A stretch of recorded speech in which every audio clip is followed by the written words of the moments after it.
Welcome to the Non-Standard Podcast. I'm your host, Manny Lampson. If this is your first time listening or your 50th time listening, this is what to expect on this episode. We dive into the concepts of developing your leadership toolbox. Why do you need this? You need this in any situation to help manage, lead, and control, and ultimately win. How do you do that? You can't use the same form of leadership in everything you do. So every episode, we dive into my leadership philosophy. We dive into the story and the background of the person we're talking to. And we also dive into some leadership traits I have accrued throughout the years. And then we also follow it up with a book review at the end. So you're getting a wide range of leadership topics and traits that you can add to your kit. So without further ado, let's go into the recap of this episode. And afterwards, if you love it, like it, share it, follow it, give us some feedback, because we're only just getting started. What's up, everybody? On this episode of the Non-Standard Podcast, I'm joined by a friend, Charles Hatley. Again, we met through social media, and I'll go into that more in the episode. A little bit of background about him. He was an Air Force Combat Systems Officer on the RC-135 and the EC-130, also a Squadron Officer School instructor in his military career. So we talk a lot about how he was able to change jobs and how that impacted maybe his career, but more focused on his personal life and what he wanted out of the military. He now is a podcast host. He now owns a business as well. So Senior Defense Innovation Strategist. Some of the big things we talk about: absolute transparency, network is key, and being able to act when stressed. Those are just three of the topics we cover. Again, an amazing episode. Hope you guys enjoy. And I look forward to continuing to help you become a better leader in the path you're going down. All right, take it easy and enjoy the episode. Welcome back, everybody. I'm super pumped to get on an episode. It's been a while for me. Obviously, I try to do one a week was my goal last year. This year, it's just life. But I love when I take leave and I get to record an episode and reach out to people and just get on some good conversations. So as you heard in the intro, I got my man Charles here. And Charles, I'm just going to throw it out there like I do every episode. We met through social media, which is why I love social media. I think we met through Todd, who was like our connection on Instagram. I had him on an episode. I think you commented. I followed you guys. I saw you did a podcast, and we've been just sort of keep in touch since then. And then I just like, hey, dude, let's do this. Let's get on an episode on my side, and then I'll jump on with you guys later. But yeah, so it's part of that social media web, dude. It's pretty cool how it works, actually. Yeah, and that's why I love the podcasting world. When I was thinking of starting a podcast, I was nervous because like everybody's doing it, right? It's like being an online fitness coach or a fitness coach or a trainer. Everybody's a trainer. But what I love about the podcast community is my friends that were doing it were like, dude, just do it. Like, you'll do it. There's a niche out there for everything on podcasting. And so I did, and I love it. And just like with you guys, it's probably the same thing when you started your journey. You're like, I feel like everybody's doing a podcast, but that's why we do it. We were passionate about what we love to talk about, and it just rolls off the tongue.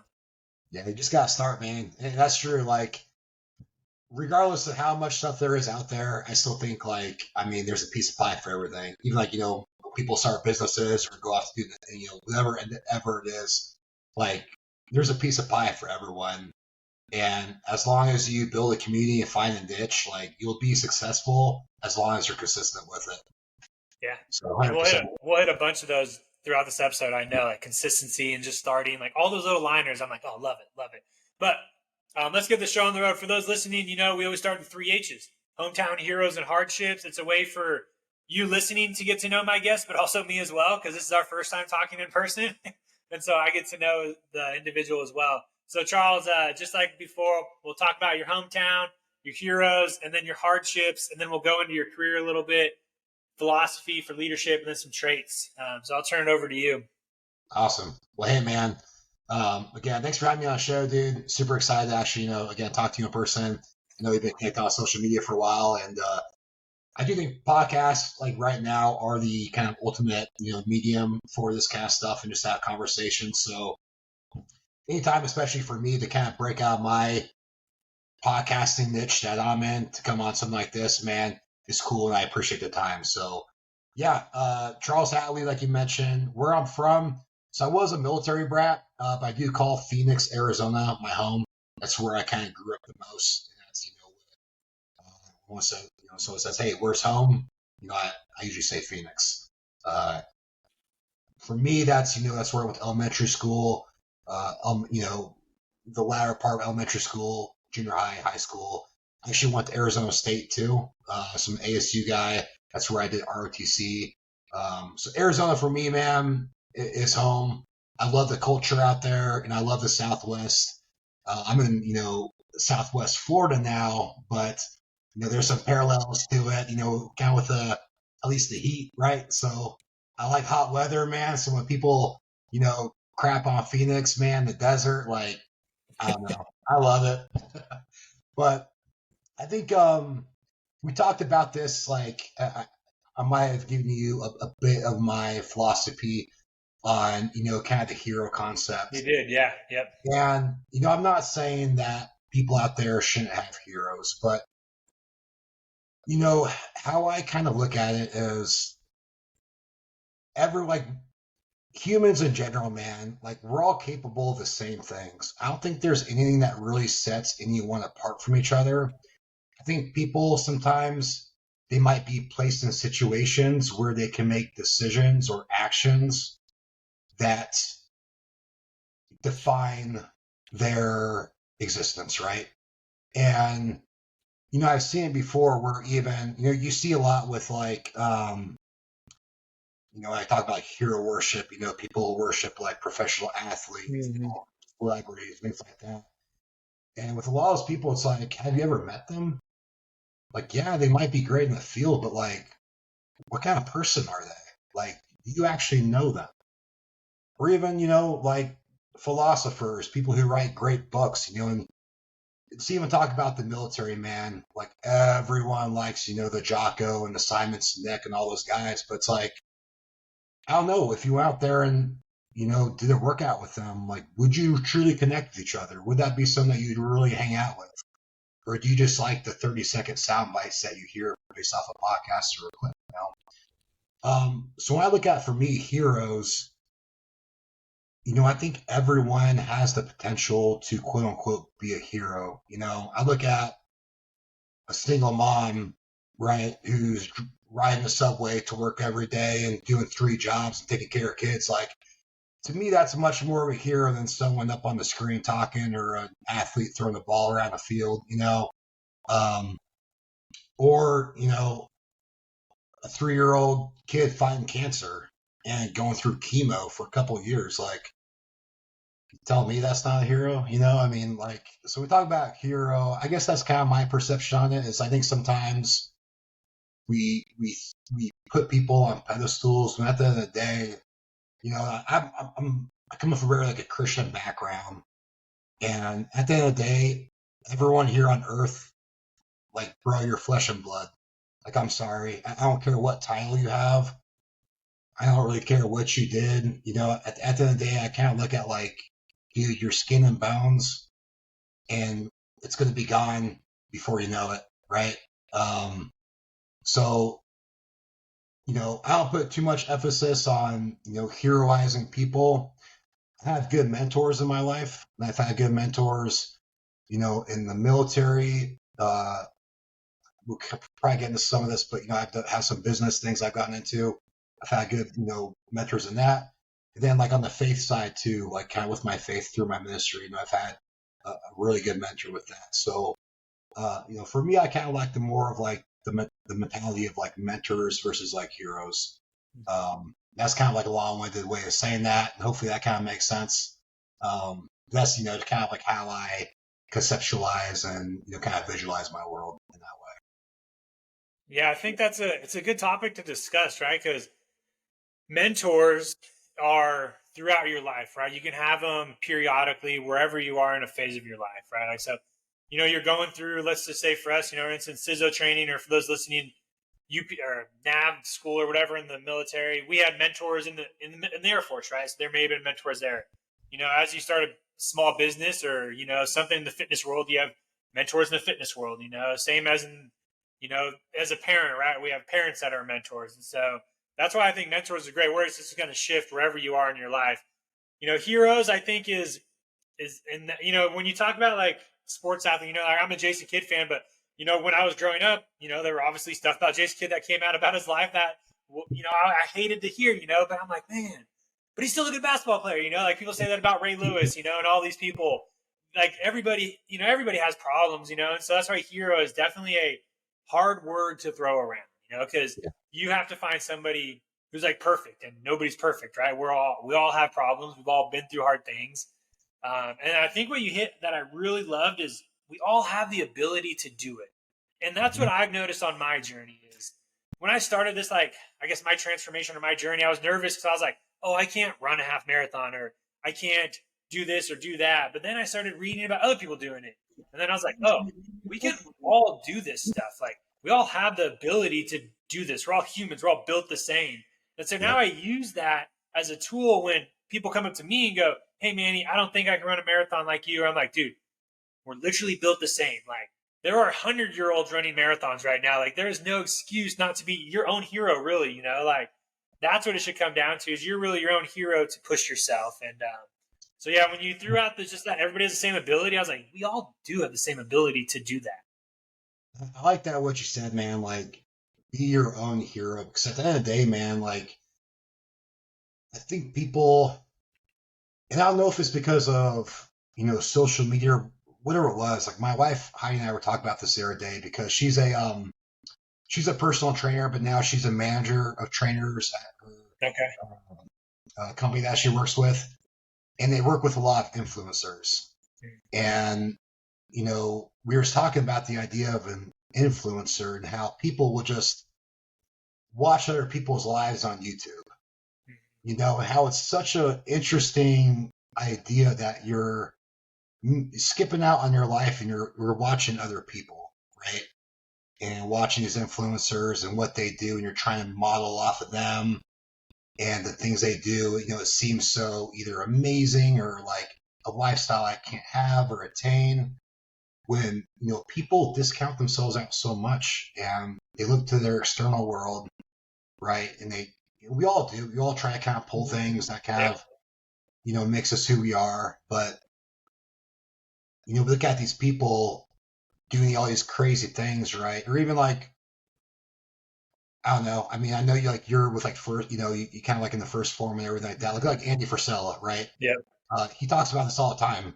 Like, he's no better than anyone else in business.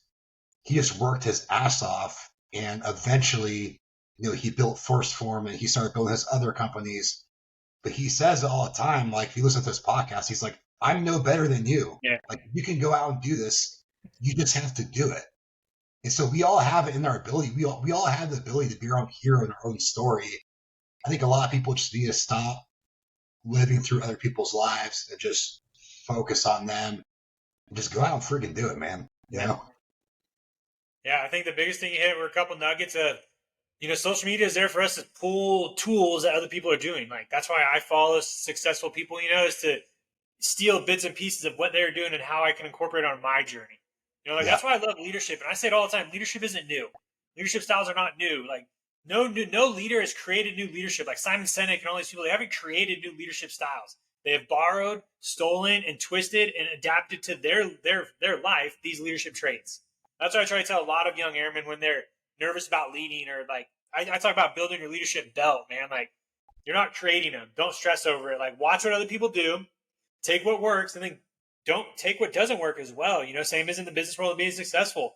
Whatever someone's doing that doesn't work for you, don't worry about it. Like, if that works for them, it's just crazy. Like, that's what it comes down to, is just stealing what you can and then just applying it to your life. Yeah, and I think a piece of that too is like, you have to be genuine. Yeah.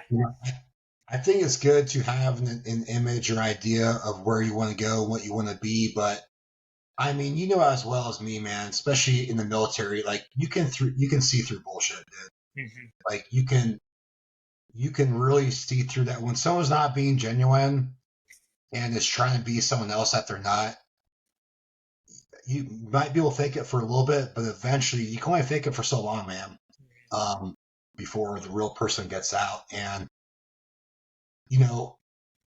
what you said about, like, kind of building that toolkit, I think is a good thing, because you take things that work, but if something doesn't fit your brand, don't put it in there, because it's not going to fit your brand. It's going to seem weird. It's going to be awkward, Yeah, that was good. let's continue on with some hardships, man. Like, what do you got for the? Obviously, the reason I bring up hardships for people listening is I think we relate more to struggles than people's success. And Yeah. I also tell a lot of young leaders if they're wanting to build rapport with their airmen, especially officers that are coming from ROTC and Academy, where they maybe held at a higher bar from the airmen, is share your struggles with them because they're going to relate to you a little bit more. They're going to think you're more personable, than you just talking about, oh, I graduated ROTC. And they're like, oh, yeah, we get it. Like you have an easy life or you have a good life. But I always bring up hardships because it's just a great way to build relationships, build trust too. And sometimes, it just helps understand where we came from and how we got there.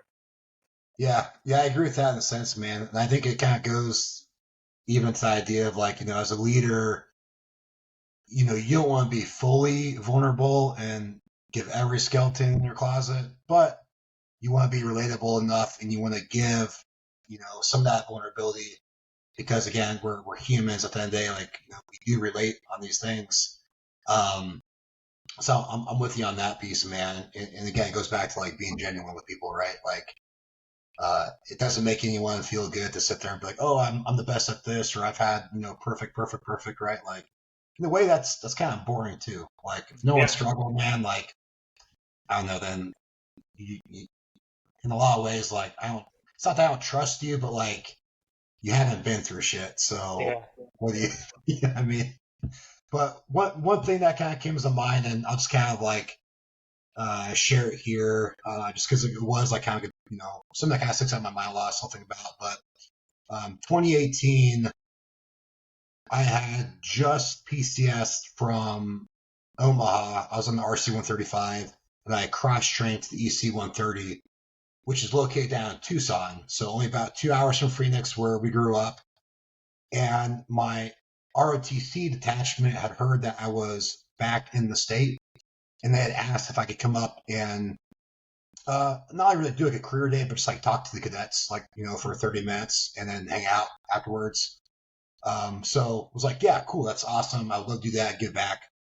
So we made a family thing out of it.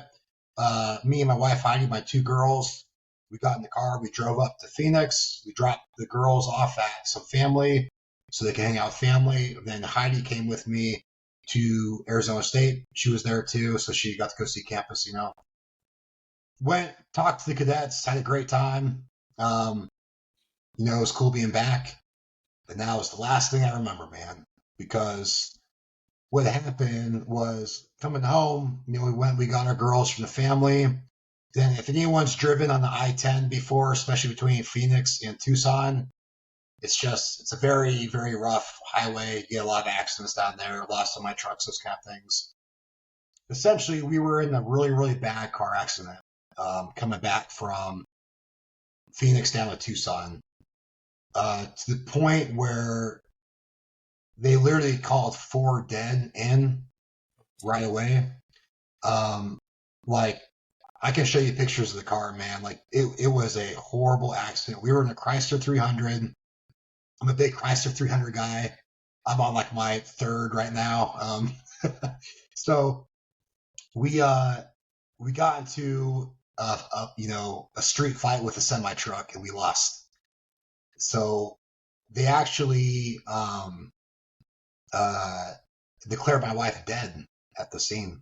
And when they were pulling her out of the car, she came back to. The air evac'd her up to a hospital in Chandler, and then put me in an ambulance with my two girls. My two girls were both about an inch from being decapitated from the roof when it was coming off. Suffered a pretty bad TBI from that, then put me about 7 months behind on my flying status, going through the schoolhouse down there. Wife was in the hospital for about a month, and the doctors were telling me that, you understand, man, like, my wife, dude, is like, I truly believe God put her in her life for me. There's a whole story behind that, how we met, what she's done for me and stuff.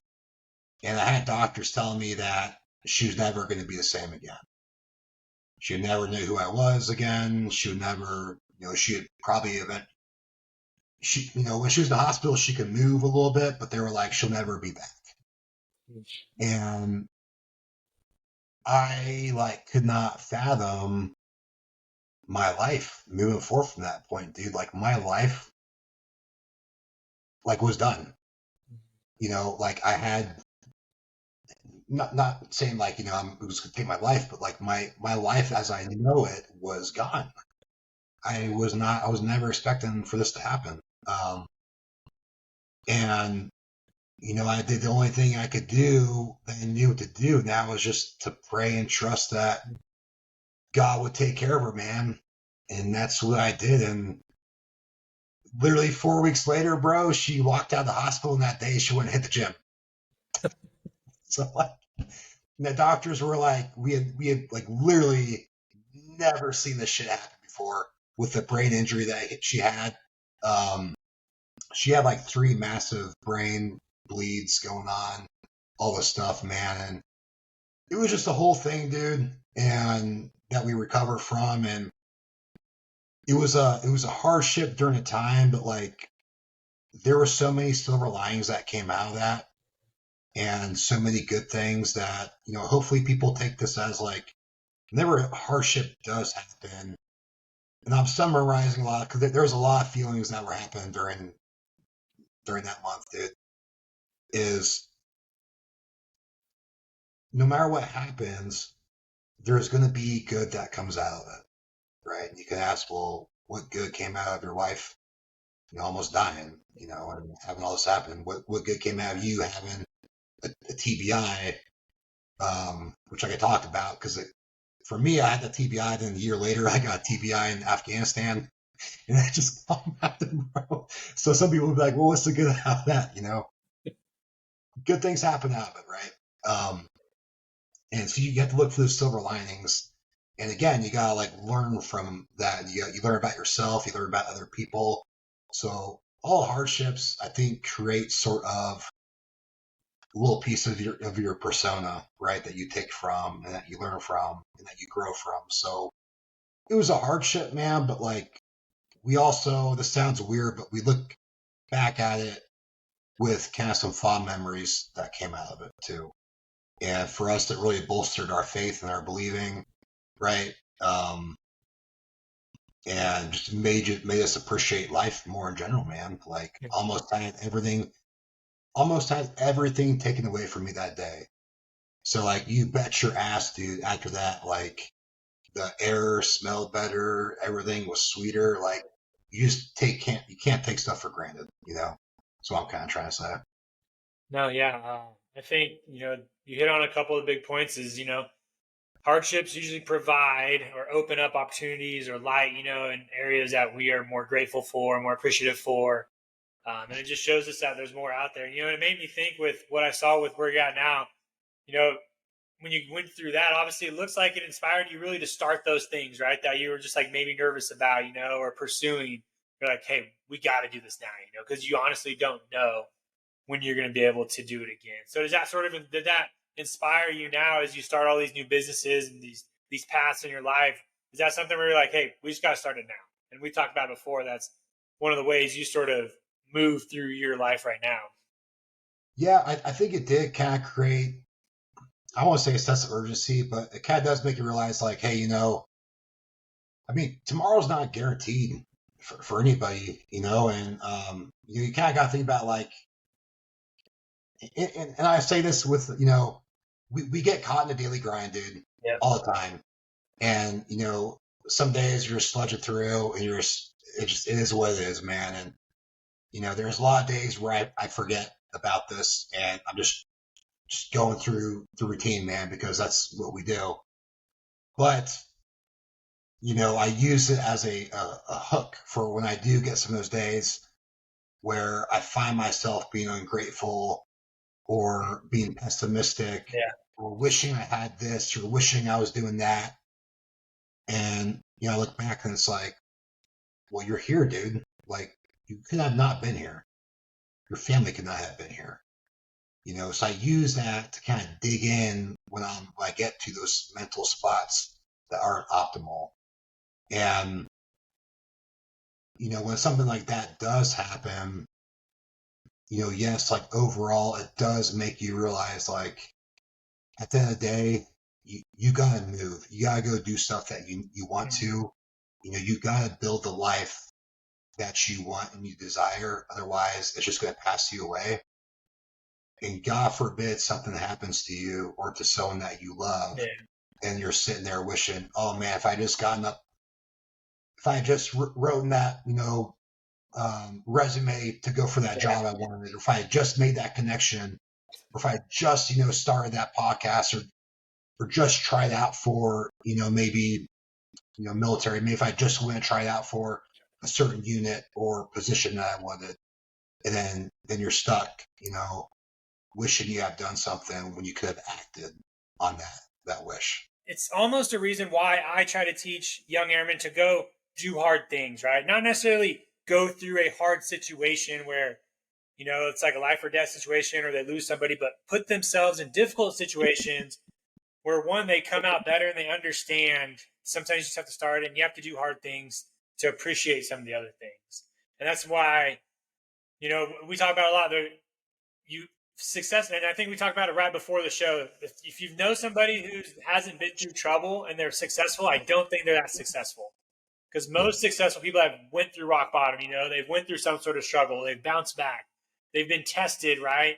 Hey, are you going to put in the rest of your effort to get to where you want to go? Like, I just can't give you this golden road, to success. It doesn't work like that. Yeah, man, and I've seen it. I'm not gonna, call out names, but I know people who were in my space who were, I'll put it this way, were handed a business or they acquired something with no, like kind of like the golden spoon scenario, right? And it was ran to the ground because they had no life experience, no hardship.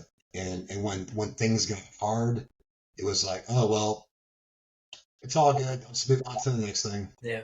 And it's like, I think there's a certain grit that comes with doing hard things and failing and embarrassing yourself and messing up, right? Like, it, cliche, but it builds character, man. It really does.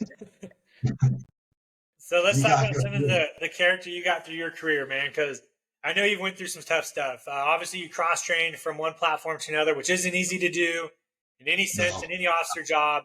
I tried to cross-train as well, and I almost got shunned by the B1 community when they heard I was trying to leave. And so there was that whole discussion and mindset in the back of my mind of like, do I really want to do this? Are they going to want me if I come back? And obviously, I came back because I failed, but that was a whole long story. Anyway, so you did that. You went to SOS as well, which is another tough situation because you're trying to leave the flying community, right? And go do something you love, which is probably teach and instruct and lead. Walk us through that synopsis. And obviously, were you Pac-10 or 12 when you went to college? I'm honestly not sure, man. I'll be honest, dude. I'm not a sports guy. Like, I grew up boxing, right? Okay. Which is a dead sport, and it's very, very individual. And you don't, for me, boxing in Phoenix, Arizona meant going to a club where I was the only one who spoke English, right? Because it's just not something that, is mainstream, right? And, for me, that's what I did. I was a boxer. I loved it and stuff. But like, even I don't watch boxing, dude. Like, I'll watch like fights to get like techniques and ideas. But like, I'll be honest, man, I'm just not a big, like, I don't prioritize my time to sports, I guess. So, I think we were Pac-10. I think you were 10, yeah. Because when I went to Washington State, we went from 10 to 12 when I was up there. Yeah, and now we're in 2, being a Coug fan, so we're the Pac-2. So. Gotcha. So let's dive into your career, man. So went through Pensacola, through UCT, so undergraduate combat systems officer training. When I was going through, I thought electronic warfare seemed really cool for some reason, it just kind of like clicked with me during like the terms and all that kind of stuff. It just like, I don't know, man, like I had the most fun doing that. And a lot of my buddies, I rolled back a class because my oldest daughter was born, and a lot of my buddies who dropped before me were all going to the RC-135. and we're like hyping it up. And I had two really good instructors who were from that community. So I think it's one of those things, like when you see like the energy from it, like I got good energy from the instructors who were from that community. My friends were going there. So it was like, I don't know. I just was like, all right, maybe this is like where to go. So, drop, RC 135s up in Omaha, Nebraska. And then a part of the reason why I joined the military, dude, was like things. And for me, it was kind of like, all right, I did this, time to do something different, right? So after a couple of years on RC 135, I was like, all right, what's next? What can I do? Can I cross train? And, was told like, oh, you don't want to do that because you want to show this progression, all stuff. And here's the thing, dude, I always knew I wasn't going to do a career in the military. I was going to go to essentially where, I thought made sense. And for me, that's kind of like that midpoint to get enough experience to get what I wanted out of the military, and then to go, move on and do something different. So for me, I wasn't worried about career progression. I was worried about, this sounds selfish, but like Charles wanted to get what Charles wanted out of the military, so I wanted 2 airframes. So for me, I was like, okay, cool. Like I understand it might hurt my career when I were to cross train, but like I want to do it. So I really pushed for it. And I pushed and I pushed. Eventually they let me cross train to EC 130. Went out there, I did that. And after 3 years of doing that, I'm like, all right, what's next? What's next? What's next? And I knew I was getting out soon. I knew that was coming towards the end of my career. And I always wanted to go back and to teach in some capacity, but to big Air Force. So I was looking at, like OTS, ROTC. And then I started looking more at SOS. And I was like, that actually might be kind of cool to go back and to kind of be around my peers. Yeah. So ROTC, it's like, it's young cadets. And I think there's some cool mentorship with that. OTS, the more I looked at it, I was like, I don't really want that schedule, because like it's long. It's a rough schedule, man. So SOS made sense. And dude, it was probably my most fulfilling and funnest assignment. I love the 2 years I was teaching SOS. It's a hidden gem. I had a freaking blast, dude.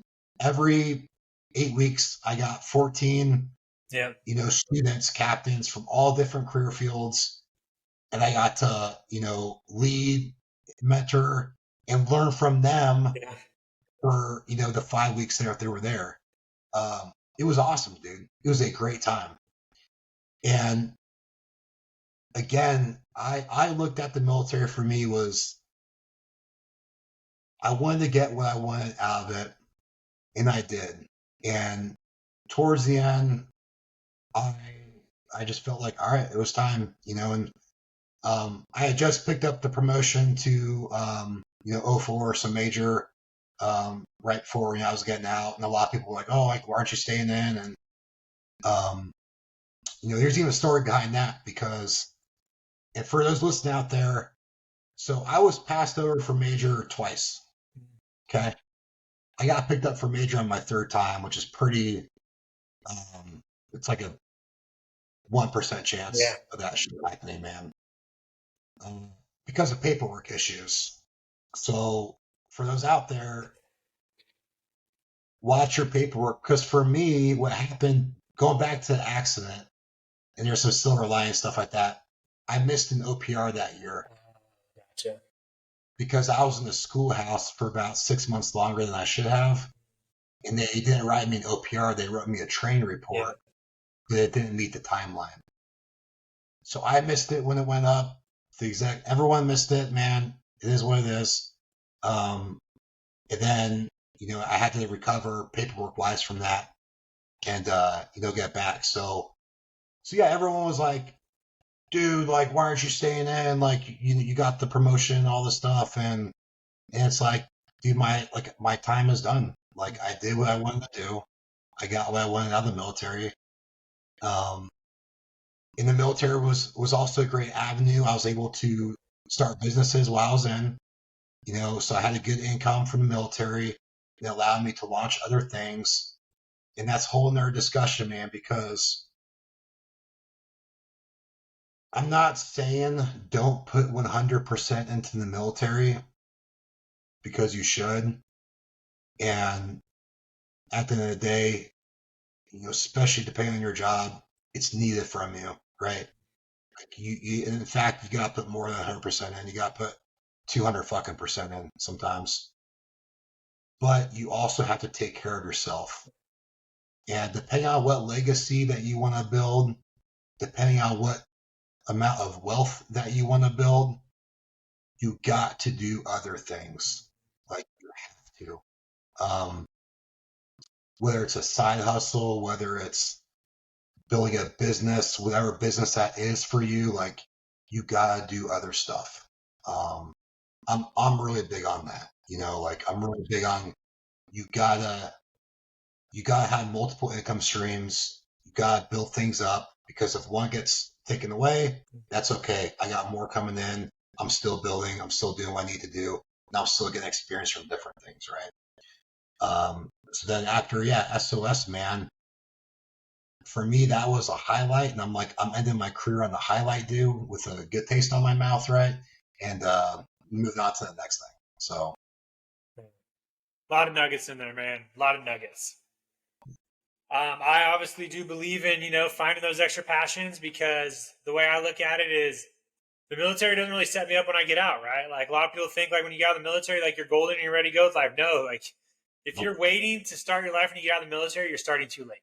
Like honestly, like it's going to take another 5 years for you to get your feet under your belt for any job you want to do. So if there's no motivation there for people to go find that passion to get ready when they get out, then for me, like we talked about before, I've always been passionate about fitness. Once I took care of myself, right, to be selfless, you have to be selfish. So my second leadership philosophy, once I took care of myself and realized like, man, I can do more and be in the military. Now, yes, I still give my time to the military whenever it asks, because that's my duty, right? That's what I signed up for. And I've told my leadership that, being transparent, right? One of your leadership traits, transparency. When I got sum up really quick here. When I failed that attack PO last year, went back to flying in the B1, got to the 9th again, the bats. I told my leadership, I was like, hey, gentlemen, like, here's where I'm at. I'm not coming back to the 9th to be a guy who tried to cross-train and leave the community and has a bitter taste in his mouth. Like, no. I'm here. My mindset has shifted where I'm a full-up aviator now. I'm a B1 Wizzo. I'm here for you guys to make the squadron a better place. Like, that's what I'm here for. And they're like, cool. But then I was like, but I do this stuff on the side too. I train people in fitness. I take care of my health. I do a podcast. It's never going to interfere with the work. And I told my DO this, and I was super nervous. Like when I got back to the 9th, I was like, man, I still got my podcast. How do I explain this to my boss? I run a podcast. I got to be transparent. Hey, sir, like I do a podcast. Sometimes I may step out like around 2 or 3, depending on when I schedule with my guests. Is it fine? I make sure my schedule doesn't deconflict, And he was like, yeah, you're good. Just if something comes up in scheduling that has priority, I was like, checks, like 100%. So I put it on, we use a system called PEX for scheduling. I'll put in there like podcast episode, but I'll put a note that says, if anything else comes up, that has priority. So like the schedulers know, like, but if nothing comes up, I'm going to go do that, And I've told so many people in the military, if the military gives you time, take it. It'll never give you time. It's always going to take it from you. And so like the military doesn't go just like, hey man, you got half a day, go take it, right? If you're sitting around with nothing to do, the military is going to find something for you to do. So if you don't have anything prioritized or scheduled for yourself, you're never going to have time for yourself. And so that's where those passions come in, right? Those like side hustles, those little businesses. And that's where I'm at now with like doing my first form stuff on the side. Like I tell a lot of the first form employees, like, they're like, Manny, when you going to like, are you ready? And I'm like, give me 5 years, man. Like I got to retire, right? Like that's what I signed up for. But I'm building up that 5 years. So when I do get out, I'm going to go to first form, like, dude, I'm ready now.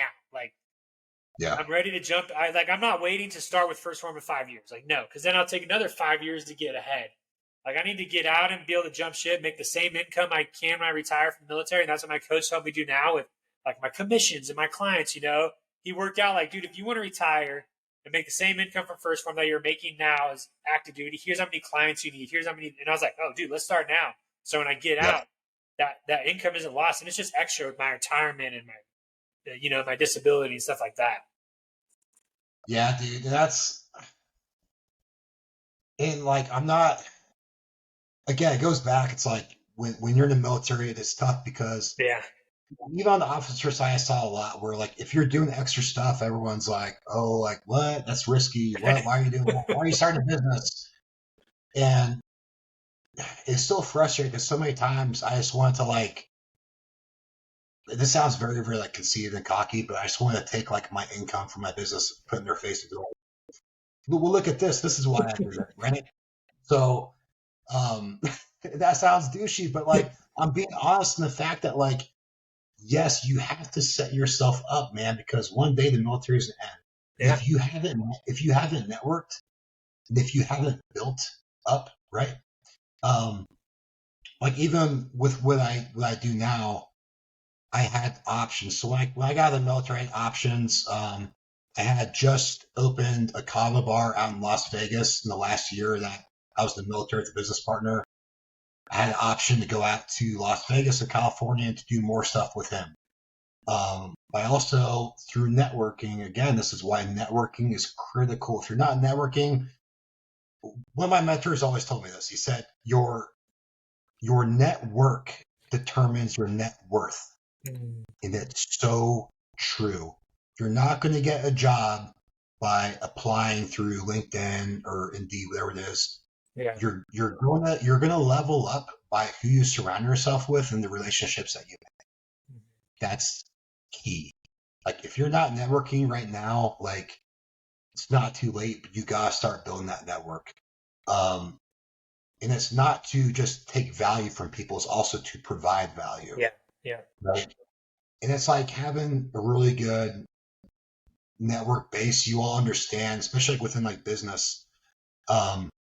Because like I my first business was like in supplements and sports nutrition, and I still do some things kind of now, but just like with people in the space, and it's just to help them and provide value through the network, right? And a lot of it's like you're not asking for anything in return. You're just because if you have a good network and good friends, you want each other to level up. Yeah. And when they level up, it's going to help you level up too, right? And again, there's going back to that piece of the pie. We all have a piece of the pie, right? That pie is big enough for everyone to get something from. So to really be of value to your network, you have to have that mentality, and you got to give and not just take, right? Because at the end of the day, like I think, especially as men, we should be providing value to society. Yeah. Right? We shouldn't be sitting there and taking and not contributing. Like we got to provide value, dude. You know what I'm saying?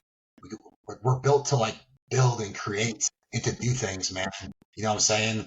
And your network can really come into place when you're trying to do that, and especially when you're out in the military, like you said, Manny. Like especially for like aviators, it's very, very specialized.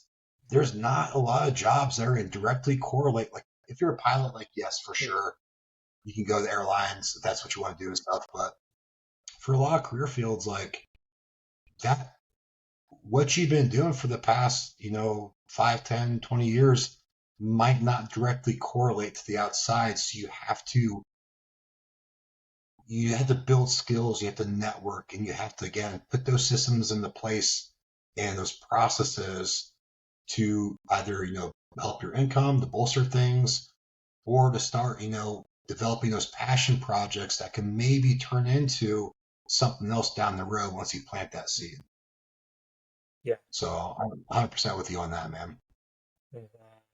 So when did you decide about so towards the end of your career, you talked about the small business stuff you were doing. How'd that happen? I'm curious sounds like you're at SOS, right? Or was that something that started when you were doing your business thing? How did that transition to where you are now? Because it's not an easy path. It's pretty new, right? The innovation world, for those listening, like small business stuff is like this weird loophole in the military where we try to work with businesses, but we don't use them all the time. So how did that come about on your plate?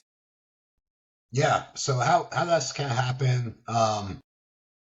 Again, kind of, having been a small business owner before, Like when I had my sports nutrition company, like it was literally just me, dude, and my wife, like doing everything, packing freaking orders, doing all the stuff, like the marketing, everything. It was overwhelming, dude. Honestly, that's a lot of the reason why, towards the end, like, um, it was just a lot, dude. And, luckily it was in a spot where I could offload it to the right person and it made sense. And then, even when I, um, opened the Kava bar in Las Vegas, I was in Alabama. So like my partner was out there in Las Vegas, but even doing that sucked, man. Like it sucks. It's hard work, dude, being a business owner, small business owner. It's a lot of work, dude. Even with the Kava bar, finding a manager, hiring employees, dealing with the health department because we're serving things that you consume, right? This is in Las Vegas, which is a very sketchy place, man. So like that stuff's hard. So when I was getting out again through, networking, and one thing too, it's like I knew when I got out, it's like I was never gonna go to like a corporate job. I was never gonna go to, like I kind of do something that was very kind of just like small, right? With like a smaller group of people or just not like a big organization. And what I got with now is there's only four of us. We're all prior active duty, right? And the owner, I got linked up through a podcast. Again, the podcasting world, bro. It literally, and that's why I'm telling people it pays off dividends, even just to do things like this, right? Just have conversations, to engage with other people's podcasts and what they're doing. That's how I networked and got linked up into the company I'm with right now, was through a podcast. And so what we do, and this is a lot of reason why I went with Brent, who owns the company I'm with right now. Again, we're a super small firm. There's four of us. Then we have a part-time girl who helps us out with like administrative stuff. And I went with Brent because there was this really cool, unique thing in the military. It's kind of what you just alluded to. It's the SIBR program.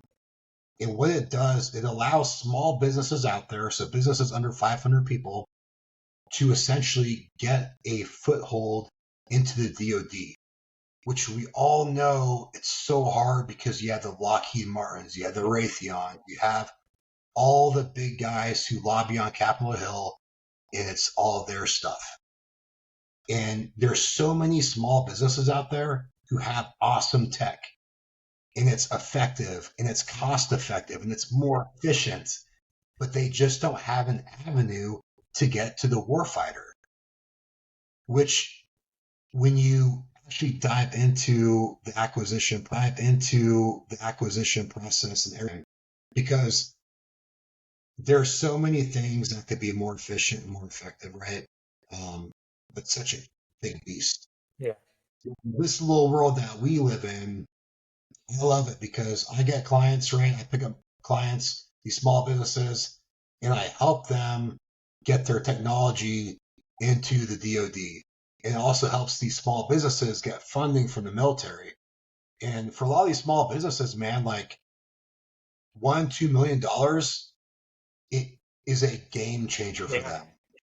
For Lockheed Martin, it's wiping their ass with that, right? But for some of these small businesses with 4 or 5 people in them, it's a game changer. It allows them to develop their technology in tandem with the active duty unit to make it better, in the hopes that eventually it gets to commercialization within the DoD. And what's so cool too, it's like this program, it's out there. Not a lot of people know about it. And, it gives industry an opportunity to work with the military as a partner and collaborate. And, it's really cool. We think that this year the SIBR program is probably going to grow. That's based upon, actually, there was a hearing last week on the SIBR program. We think there's going to be more allocated to it just because they see more of a need for small businesses to contribute to the, military industrial, complex, essentially, right? So that's a lot. It's a lot. there's a lot that goes into it. It's But I love it, dude. It was a good position. It was a good pivot for me because it, I like working with small businesses, but it still allows me to kind of have an impact on the military. Yeah. And at the end of the day, man, like it's kind of cool because like I feel like I'm in a position now to where I can almost better equip airmen than I could when I was on active duty, getting them things, right? So that's actually a pretty cool piece of that too, I think. Well, to tie in some of the leadership traits, just so we can hit some of that. Obviously, my big four: lead by example in all you do. To be selfless, you have to be selfish. Build relationships based off trust and care. And the challenge road in front of you, getting comfortable, being uncomfortable. We've hit almost all of them, which is great. We talked about to be selfless, you have to be selfish, right? You mentioned it. I've mentioned it. Hey, we have to take care of ourselves to give to others, but you also have to take care of yourself to prepare, for those situations. We talked about building relationships and networking. That's huge. Networking starts with the relationships. It starts with trust. It starts with getting to know people, and then it ties on from there. We talked about getting comfortable, being uncomfortable by just starting and doing hard things, which is amazing. We hit a bunch of those things. Like, your career is phenomenal. I love your career. It's one I wish more officers and aviators had the opportunity to do, which they do, but we're allowed to do. I'll say that. Like I talked about when I tried to cross train, and when I was first bringing it up to my leadership, they were sort of like, "Whoa, you want to what? You want to not be a B1 person anymore?" And I was like, "Well, that's not. I want to do other things. Like I'm prior enlisted. Yes. I love the B1, but just like you, I wanted to do other things to expand my growth. Challenge myself a little bit more. I tried to go to the academy, get my PhD program there. I got all the way up to the interview process, and I didn't make it. And I was sort of bummed. I tried all these different options just to go do other things. It wasn't that I didn't like where I was. It's just, I wanted to go do other things. That's just like, every 2 years, I was like, let's go do something else. Yeah, and this is a shame, man, because there's nothing wrong with that. No, yeah. Dude, and I don't know why, and you see it a lot with the aviation community, I don't know why there is such a stigma against trying to do other stuff, it's almost kind of like to where, yeah, it reminds me like the crabs in the bucket, man. Oh, yeah. You know what I'm saying? Like, the crab tries to get out, and the rest of the crabs are like, no, you're safe for the boil, And you see it, and it's like, I don't know why we don't push and support people to get breadth of experience versus just the depth, right? Yeah. At the end of the day, man, like, you got to do what you want to do. If it doesn't make sense anymore, and if it's not fun, if it's not engaging you, then like you gotta make a move. And my thing is like, dude, I don't care. Like at the end of the day, when you go home, you go to bed, man. Like, who do you really care about? You could probably list it on like 4 fingers, the people that you really care about. Use opinions, right? So it's like, I don't know if I can curse or, but it's like F it, right? Who cares what people say or think, man? Like, I'm going to do me. I'm going to do what makes sense for my life and for my family and for my peace. And I'm going to go out there and freaking get it, dude. Yeah. I think one thing the military doesn't realize is when people have a chance to leave, they will come back better. Like, look, for instance, me, I went to the OSS because there was like a stand down and I was trying to do other things, right? And I go to the OSS and I don't fly a lot.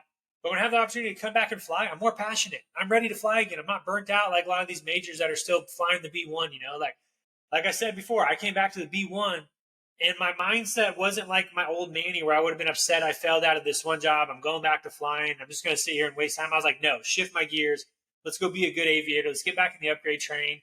That happened because I was able to leave, because I was able to go do other things. And so I've been pushing that a lot to like my young officers, like, hey guys, don't be afraid to go try to do something else. Because you will still have that opportunity to come back to the B1. And I bet you'll be more rejuvenated than if you stayed here during that time. You'll go learn new things. You'll network, right? You'll get to see the Air Force. And most people don't realize when you're a flying community, you don't see the whole Air Force. You don't know how the whole Air Force functions. Like when I got to go do a TET cell deployment to the AOC and work with the Army and all these other people, I was messaging people at B1 like, dude, I'm loving it. And they're like, yeah, that's the Air Force. And I'm like, oh, okay. Nothing wrong with what was in the B1, but you're so funnel strawed, right? Just like in your platform, you don't know what the actual Air Force is like. And I think that's, in a lot of ways too, man, it's kind of like And I think it's okay to have like good nature, sort of like, talking crap on other career fields. So it's fun, man. We all do it, that's it. Like, at the end of the day, it's like, a lot of people could be a bro about it. And like, Yeah. I have a lot of friends in other career fields that we, always give each other shit on like what we do. Like one of my like best friends is a maintenance officer, and I'm just like I even texted him like 2 weeks ago. I'm like, so what did you do today, dude? Do you have your Just 5 so like, minutes for Elon? like, and that's fine. But I do think there is also a downside to that because like especially in like, man, you just like allude to this, like in the aviation community, you are so siloed off. You know what I'm saying? To where even the idea of networking, people will shit on. Oh yeah, for sure. Yeah. It's like why wouldn't you want to know what the finance officer is doing? Exactly. Why wouldn't you want to know what the contracting officer is doing or the personnel is, right?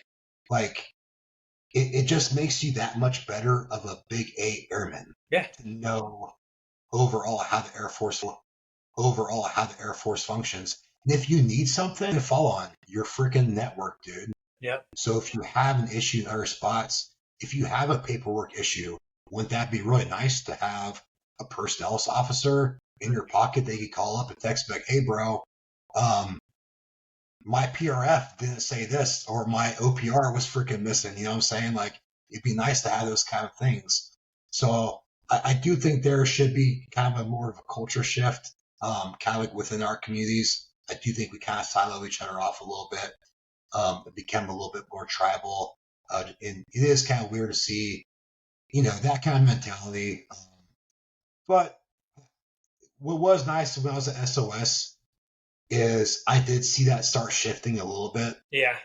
Where a lot of the operators were starting to kind of be a little bit more like big blue in a sense to where they're seeing the big picture on things, so that did give me kind of like hope that like, all right, like people are starting to branch outside of their communities a little bit more.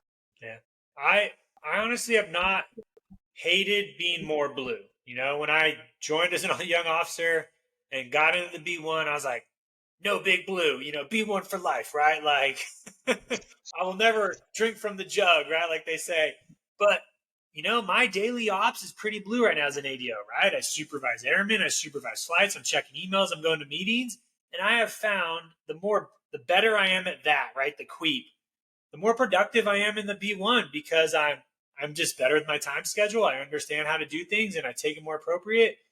And so I don't mind, like when people probably hear about Manny in the office and they're like, oh, he's all blue, like he loves his meetings and this. I'm like, yeah, but that stuff gets shit done. And, like when you have a squadron that's really good in the admin, they're usually pretty good in the tactical side too, like, and I'll bring this up really quick before we dive into the end of it. But, a lot of people will crap on the officer in Band of Brothers, right? The first officer in the show, that from the guy from Friends, right? How he was horrible in combat.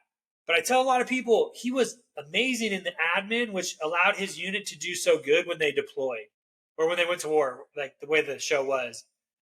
Yeah. And so a lot of people go like, hey, what do you think of his leadership? So I was like, dude, he was phenomenal as TOs, right? He knew how to do inspections. He did all that so that when his squadron did go to war, even though he had a hard time because he just wasn't the best there, his unit did very well because they took care of the admin and they were focused on war. Like that's sometimes what I have to tell some of these younger aviators, like, hey man, I know you want to be the best aviator possible, but sometimes you got to like kill that queep, to focus a little bit more. I think that is an interesting case study too. I'm forgetting his name right now, but it is interesting because we dive into him. Like when he was in garrison, like his units were like shit hot. Like they were the best. Yeah. And again, everyone like, points to him as, like this bad officer, but it's like he, in the position he was excellent at what he had to do. Yes. Like, and there's like a lot of like stories and stuff you can find on him where he's like, all right, kind of asshole and stuff like that. Yeah. I get it, but like, you still can't take away someone's excellence, right? based on a couple things they did. Like he was really good in one aspect. And yeah, going back to the admin, dude, I mean, like, and I tell all the time, even with my story, right? Like, Yeah. Paperwork took a promotion away from me, right? Because I missed it. And it got missed going up. And it was just one of those things where, like, you assumed it was good, so you didn't even look at it, you know? And then when you see results, you're like, oh, crap. Like, ooh, that's, like, pretty, obvious that you're missing, like, something, And, like, lo and behold, like, it wasn't that, for me, big of a deal because I knew I was leaving and stuff. But for someone who wanted to stay in and made a career, man, that would have been a big, deal for them, and or even just like, maintenance TOs, right? Or pre-flighting the plane, looking at certain things like, dude, those little things, if you don't catch them, or even, talking on the radios, using the right verbiage, stuff like little details matter. Yeah. And it can really be the difference between even life or death, like in an extreme, scenario, right? And hopefully it's not that case, but. Yeah, I love how you mentioned just the little details matter. And I think it's a great way to wrap up and summarize it, Oh, I did want to talk. I circled also your level ups trait. Like, that is a great leadership trait. That's why I am so competitive around people, because I want them to know competition breeds, like excellence or whatever they say. That's why I love, like, the podcasting world and being an influencer on social media and all that stuff, because the competition I get from other people that are more successful than me makes me work harder. And I know it makes them work harder too, because they're like people in the first form community that I follow are like, oh man, he's catching up. Oh shoot, either I need to get better, right, or he's going to pass. So, like, that competition level you talk about with networking is important when it comes to just moving up in life. Yeah, dude. And I think some people, I don't know what it is, man. It might be like a culture shift, right? But like, you don't see people like really like applauding like wins as much anymore. No. Like, it's like a lot like that victim kind of like mindset and mentality that gets kind of like attention and stuff like that. But it's like, no, dude, like, I don't want my friend. I want to be like around friends who are like playing victim and not doing stuff. Like, bro, I want to be around people who are killers, man. Yeah, for sure. Yeah. I want to see them, get that car they want if that's what they want. Yeah. I want to see them get the house they want. I want to see them take that vacation they want to do, or just, be able to do what they want because they got to the position where they can do that, and I think it's innate in us, and especially as like guys, dude, I think it's innate in us to have that competition. Yeah. It's not, some people are like, oh, that's like unhealthy, or that's like toxic. But it's like, no, dude, that's iron sharpens iron. I really believe in that. Yeah. And, I mean, like, you tell me if you've had this experience, man. Like, have you been on the crew before, or just around people who are just like, just there? And it's like, bro, it's like, it brings you down, man. Like, you know what I'm saying? Like, I don't know, like, if there's not fire, like, I don't know, man, sometimes it's hard to be, motivated for not surrounded by it, I guess what I'm saying. It all makes 100%, one of my philosophies is I'd rather be a warrior in a garden than gardener at war. That's always a good philosophy. The strength of the wolf is the pack is another thing I love, so if the people around, and then I'll start another cliche. I'd rather be an asset than a liability, right? I need the people around me to be assets at all times. I can't worry about something bad happening and then everybody around me is a liability because they're out of shape, they're weak, they're not strong enough to carry themselves.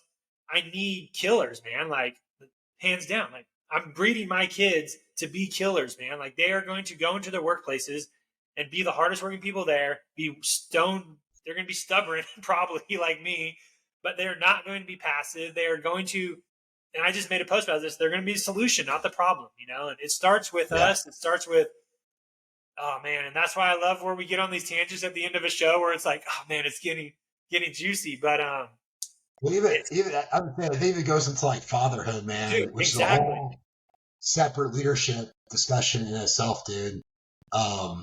Which, like, no shade out to the people out there who don't have kids and stuff like that, but like, raising a family and leading a family, man, is hard, Yeah. fulfilling. And there's so many little trinkets and facets that goes into that as well. But, that's definitely another full tangent loophole. So, Yeah, and that's why it's always great to have dads on the show that are crushing it, because we understand like our kids are going to be what we are doing, like I can't expect my kid to be great if I'm not going to do hard things, right? Like we talked about, I'm not networking, I'm not putting myself in uncomfortable situations, I'm not leading by example. Really just to wrap up the show right there. So that being said, what yeah. book did you bring for those out there? So people might go like, "Oh my gosh," when I say this, but for me, bro, I was kind of thinking about this, man. Like, what book would I have if I only had one book the rest of my life? And what book do I read? I try to read every day, man. For me, dude, it's the Bible, bro. Yeah. I know some people might be like, "Oh my gosh," whatever, but like, really, any problem in my life, I can go to the Bible and I can get the solution from it. Yeah. Any advice, any solution, anything with what I'm seeing going on in the world, anything that struggling with like a friendship or relationship, how to lead my family, everything I can go back to the Bible and I can find a solution for it. And every time I go back and read the Bible, I always find something new, right? And I think to like myself, like if I had one thing I could read the rest of my life, what would it be? And it would be that. Nice. And I don't even think you have to be Christian, to take tangibles from it. Yeah. There's so many good lessons in there.